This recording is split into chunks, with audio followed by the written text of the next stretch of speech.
अऊज़ु बिल्लाहि मिनश्शैतानिर्रजीम बिस्मिल्लाहिर्रहमानिर्रहीम सलामुन अलैकुम वरहमतुल्लाहि वबरकातुहू। आज हम बात करेंगे गुस्ल के बारे में कि वाजिब गुस्ल कितने हैं और गुस्ल करने का तरीक़ा क्या है। सबसे पहले मैं आप लोगों को बता दूं, वाजिब गुस्ल 7 हैं। गुस्ल जनाबत, गुस्ल हैज़, गुस्ल निफास, गुस्ल इस्तिहाज़ा, गुस्ल मैयत, गुस्ल मसे मैयत, गुस्ल नज़र व कसम। यानी जब इंसान को किसी चीज़ की नज़र मान लेता है और कसम खा लेता है तो उसके लिए भी गुस्ल करना वाजिब हो जाता है। अब मैं ये बताऊं कि इन तमाम गुस्ल को अंजाम देने के सिर्फ़ 2 ही तरीक़े बताए गए हैं। यानी गुस्ल का तरीक़ा क्या है, सिर्फ़ 2 तरीक़े हैं, तरतीबी और इल्तिमासी। तरतीबी नल, फव्वारा, लोटा, डोल, इनके ज़रिए से आप गुस्ल तरतीबी अंजाम दे सकते हैं। गुस्ल तरतीबी किस तरह से करें, क्या तरीक़ा है उसका।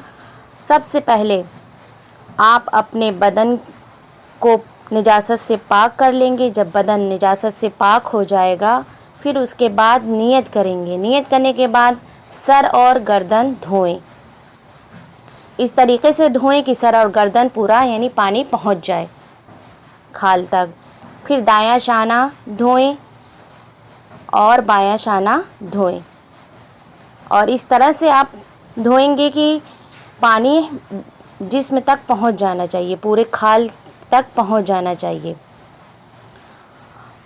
और मर्दों का गुस्ल तरतीबी में यानी बालों का धोना वाजिब है, क्योंकि मर्द के बाल छोटे छोटे होते हैं सर के, तो उसका धोना बहुत वाजिब है, ज़रूरी है।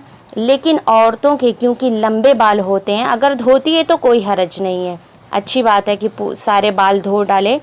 लेकिन अगर वो सिर्फ़ अपने सर के नज़दीक के बाल धोती है और जो चोटी होती इतनी लंबी सी, उसके लंबे लंबे बाल अगर वो ना धोए गुस्ल में तो कोई हरज नहीं है, उसका गुस्ल सही रहेगा। सिर्फ़ जो सर के नज़दीक बाल हैं बस उतना धो ले, काफ़ी हो जाएगा, वो गुस्ल उसका सही होगा। और दूसरा तरीक़ा है गुस्ल इल्तिमासी। इसको अंजाम देते हैं दरिया, चश्मा, नहर या ट्यूबवेल वग़ैरह में।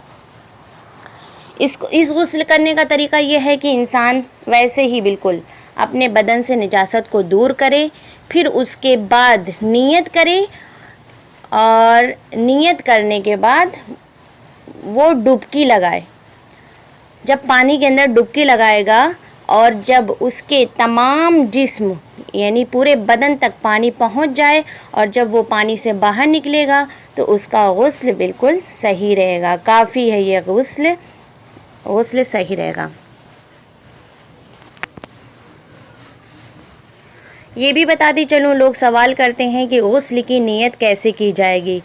तो कोई भी गुस्ल हो, सिर्फ़ आप अपने जहन में रख लीजिए कि मसलन अगर किसी को गुस्ल हैज़ करना है तो वो इस तरह से करेगा। जहन में अपने नियत का मतलब यही होता है कि अपने जहन में सोच ले, बस यही काफ़ी है, अपने दिल में इरादा बना ले, यही काफ़ी होता है कि गुस्ल हैज़ मैं करती हूँ क़ुर्बतन इलल्लाह या वाजिब क़ुर्बतन इलल्लाह। कोई फ़र्क नहीं है, दोनों आप कर सकते हैं, कह सकते हैं, या वाजिब कहिए या क़ुर्बतन इलल्लाह सिर्फ़ कहिए। और जो ये गुस्ल मैंने आपके सामने बताया, इनमें से 3 गुस्ल ऐसे होते हैं जो सिर्फ़ औरतों से मख़सूस होते हैं। वो होते हैं गुस्ल हैज़, गुस्ल निफास और गुस्ल इस्तिहाज़ा। ये सिर्फ़ औरतों से मख़सूस हैं और बकिया जो हैं गुस्ल वो औरत और मर्द दोनों से यानी मख़सूस हैं, यानी मुश्तरक है सारे बकिया गुस्ल जो हैं। और एक चीज़ और बताती चलूँ कि लोग सवाल ये करते हैं कि अगर हम गुस्ल कर रहे हों और अगर हमसे हदस असग़र सादिर हो गया, हदस असग़र मसलन पेशाब कर दिया या पखाना आ गया या फिर रीह खारिज हो गई या ऐसा कोई काम कि जिससे वज़ू टूट जाता हो, तो क्या करें। तो अगर गुस्ल के दरमियान ایسا ہو حدث اصغر آپ کا صادر ہو گیا ہے تو سب سے پہلے اسے دور کریں حدث اصغر کو، پھر اس کے بعد آگے کا غسل انجام دیں، آگے کا جو عمل ہے وہ عمل انجام دیں۔ مثال کے طور پر آپ نے سر دھو لیا اور دایاں شانہ دھو لیا، اور پھر آپ کو مثلاً حدث اصغر آ گیا، مثلاً پیشاب کر دیا، تو آپ ایسا نہیں ہے کہ دوبارہ سے غسل کرنا شروع کریں گے کہ پھر سے دوبارہ سے سر دھوئیں اور دایاں شانہ دھوئیں، نہیں، ایسا نہیں ہے۔ اگر حدث اصغر بیچ میں صادر ہو گیا تو اس کو پاک کرنے کے بعد پھر بایاں شانہ دھو لیں گے، کافی ہو جائے گا، دوبارہ سے غسل کرنا ضروری نہیں ہے۔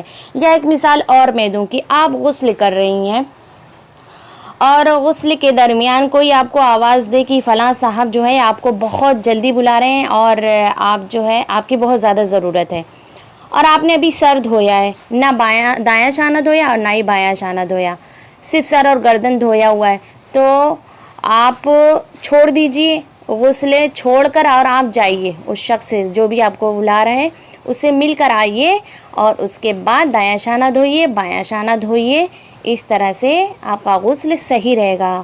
دوبارہ سے سر اور گردن پھر دایاں اور بایاں شانہ دھونا ضروری نہیں ہے۔ کیوں؟ اس لیے کہ غسل میں موالات نہیں ہے، غسل میں صرف ترتیبی ہے لیکن موالات نہیں ہے، اس بات کا ضرور خیال رکھیں۔